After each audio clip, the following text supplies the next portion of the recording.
Hello chess friends and welcome to the channel. There are so many good games in this World Cup that it's really difficult to choose what to show you. But there is one player that I didn't know much, a young grandmaster from Norway that really deserves a video in the channel.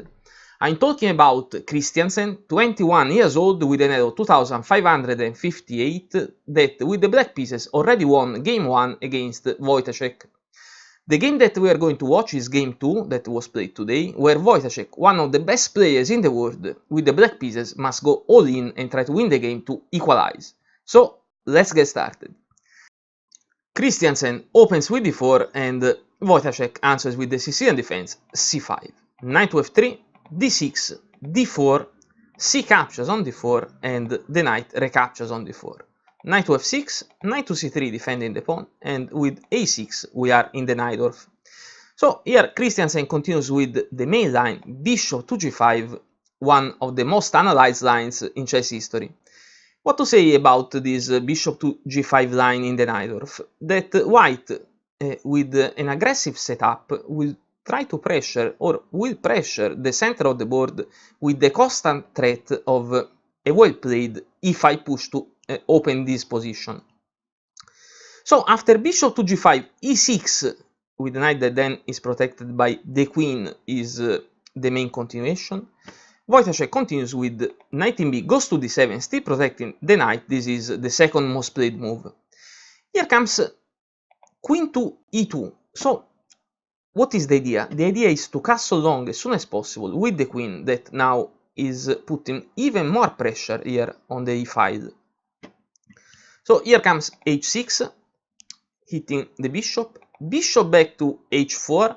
Now playing g5 is too risky, so here comes g6 that makes two good things in one. At first, will give this g7 square to the bishop if needed. Then is controlling this f5 square, so if black is able to push e5, this knight can't jump to f5. Here comes f4, e5, f captures, d captures, and long castle for black. This is a good move because there is no need to move the knight away. Let's watch why. In fact, in this position, Wojtaszek doesn't capture, of course, here with the pawn, but continues with queen to c7. Let's go back one move. What happens if he captures the knight on d4? It happens that this is a terrible blunder because now the white pawn can attack the pinned knight. Not only that, but with the black king still in the center and 2 moves away from short castle, this is a mess. So in fact, here comes e5, and what to do? This is already +2. And if d captures on c3, only makes the position even worse because here comes e captures with the discovered check. Only move, or the best move, is to interpose the bishop. No need to capture now, but b captures on c3. Then also this bishop will fall because black is not even able to castle, or f captures on e7 also wins the rook. So terrible idea to capture the knight. Let's go back to our game. We said long castle by Christiansen, and of course Wojtaszek doesn't play this blunder. He continues with queen to c7. Of course, then this queen starting to put pressure on the c5 where there is the white king. Now the knight really must move away. Knight to b3, and now black continues with the most played move, the classical b5 push.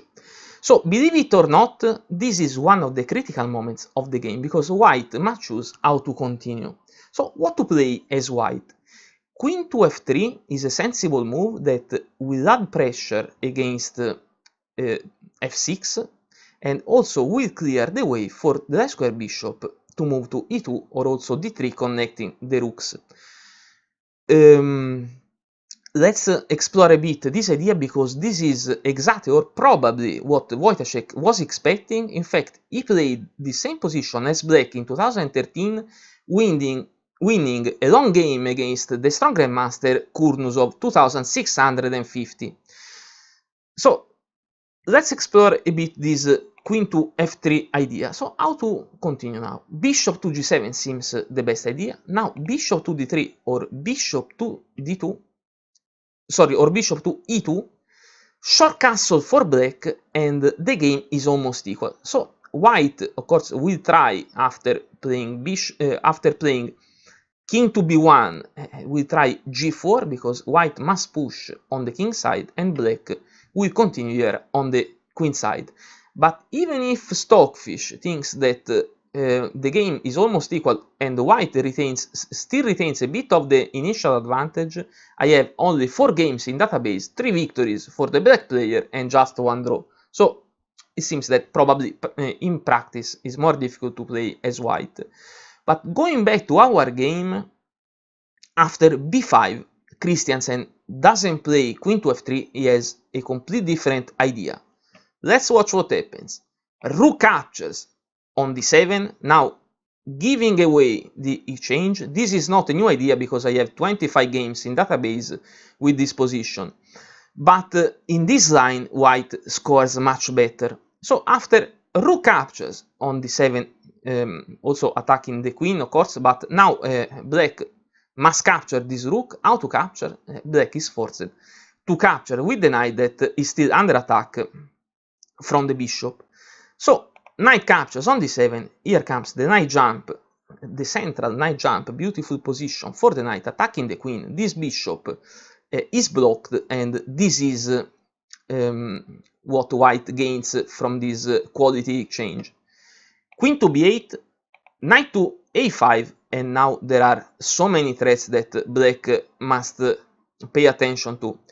What are these threats? These threats are the knight jump on c6, again attacking the queen, and also this 2 knight with the help of the bishop will control e7.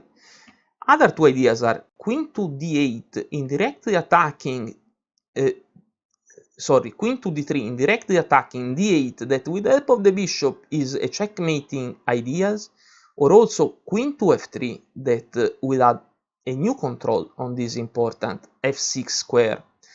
So some problems for the black player that must try to play well. So how to continue?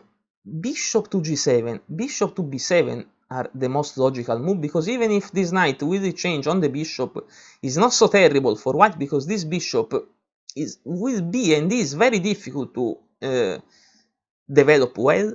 But here comes bishop to c5. This is an inaccuracy because this bishop is not targeting anything important.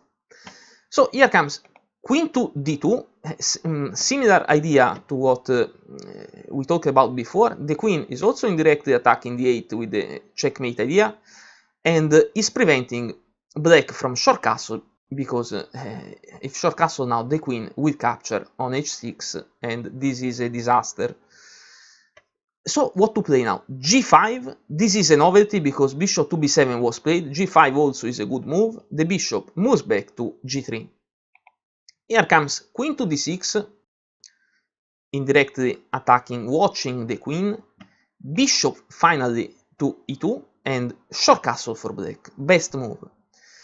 Rook to f1 now, natural and strong. f6, also king to g7, another good move. But let's notice how problematic is this light square bishop. Now that the queen is not controlling b7 anymore, this bishop can't move or will be captured. So here comes h4. This is another good move because white must keep playing here on the king side. King to g7 and h captures on g5. Now, how to recapture? It seems to me that the natural recapture with the h pawn is the best way to go, but Wojtaszek probably, because these rooks are not connected, is scared to open this h file. He continues with f captures on g5, and in fact it seems that this recapture is a mistake that only favors white. Rook captures on f8, and in this position, how to recapture? Recapturing with the queen is the best move. Also with the king is not a bad move. Capturing with the knight is a mistake. Let's watch what happens. Here comes b4 hitting the bishop. The bishop must move back, bishop to a7. Here comes queen to c3, and watch the disaster that there is here on the board. The knight here from d7 was protecting e5. Now there are many threats, but the most terrible threat is bishop captures on e5, we check, winning the queen. So black must do something. Knight to g6, good move, protecting another time this e5. Knight to c6, targeting again e5. Here comes bishop to b8, but with knight captures on e5.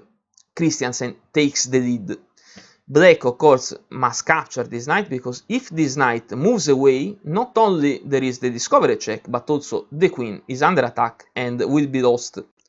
So here comes knight capture, but this knight capture, let's go back, but this knight capture also opens the queen's attack against the bishop. So black is winning one pawn. Queen captures on c8. Here comes rook to a7, that at least unpins the bishop. Bishop to f2 with tempo against the rook. This is a beautiful idea. Rook to f7, but Christiansen relocates this bishop in a really good position. Bishop to c5, attacking the queen that is protecting the bishop under attack on b7. So what to do? Rook to f8 seems one of the best continuation for black. And now how to continue for white?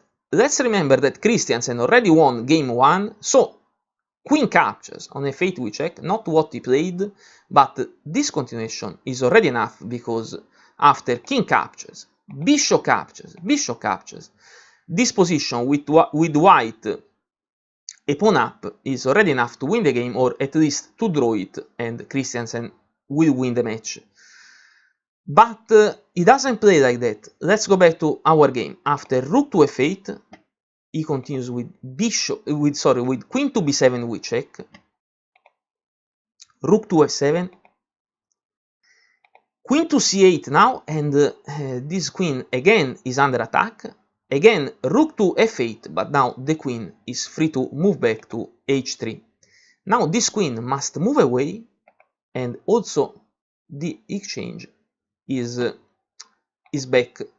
Bishop captures the rook on f8 we check, and white regains this exchange. Also now is a pawn up. So king captures on f8, and here a strange move by white. King to b1. It seems that queen to f5 we check, it's easier, also looks stronger, but anyway, king to b1. Here comes king to g7, really to avoid this queen's invasion we check. Bishop to d3, and what happens now if this knight will capture the bishop? Nothing much, but this knight capture, let's watch a bit. Knight captures on d3 only improves white's position, because now the central pawn that is a pass pawn is also connected. So black must try to stop this connected pass pawn. Bishop to e5, blocking the pawn, also controlling d4, but here comes the simple queen to e3. d4 will come, and probably white will win the game. So after bishop to d3, Wojtaszek doesn't capture. Bishop to a7, trying to activate at least this bishop. Finally, the queen's invasion, queen to f5. Bishop to d4, a3, improving the structure. Queen to d6, and we notice that there isn't a clear counter plan for black. Here comes bishop to e2, and this idea is good because the bishop will move to h5. Queen back to c6, and with two moves, because this was move 38, with two moves to reach move 40, that will give additional time. Christiansen, with only 1 minute on the clock, repeat the moves. Bishop to d3, queen to d6, bishop to e2, queen to c6, and here comes bishop to h5, move 41, and plenty of time to try to win the game, because this is his intention. He doesn't want to draw, he wants to win. Queen to d6, queen to c8, and there are many attacking ideas. Let's watch if black continues with the best defense, that is queen to f8. white will exchange the queens, the king recaptures. Here comes c3, bishop to f2, bishop to e2, controlling, dominating this knight, king to f7, knight to c7. This pawn is lost, and probably also the game, or at least it will be a draw. But Wojtaszek doesn't need a draw. He needs to win. So, going back to our game, after queen to c8, he tries something more active. Knight to c4, probably with the idea to jump to d2 we check. But this move is a mistake. In fact, here comes knight to c7. The idea is clear, is to give the winning fork on e8 we check, winning the queen. In this position, Wojtaszek resigns. Let's make a couple of moves. So, let's watch the first idea. Knight to d2 we check. It doesn't work because with king to a2, black can't give check anymore. This fork must be stopped. Queen to e7, but here comes knight to e6 we check, that wins the bishop. It's also a forced checkmate in 20, but this is the clearest path to win the game. Going back to knight to c7, if knight to b6, now attacking the queen, here comes knight to e8 we check, king to h8, captures, with the discovery check, captures, and again, white is a piece up and will win the game. So Wojtaszek did well to resign. So what to say about his game? Wojtaszek didn't play bad. So what happened? It happened that he found a young grandmaster in top form with an incredible will to win, and this was the final result. Our analysis is over. I really hope that you like this game, and I'll keep working to show you tomorrow some other great games. For now, I thank you very much for watching and see you tomorrow. Goodbye!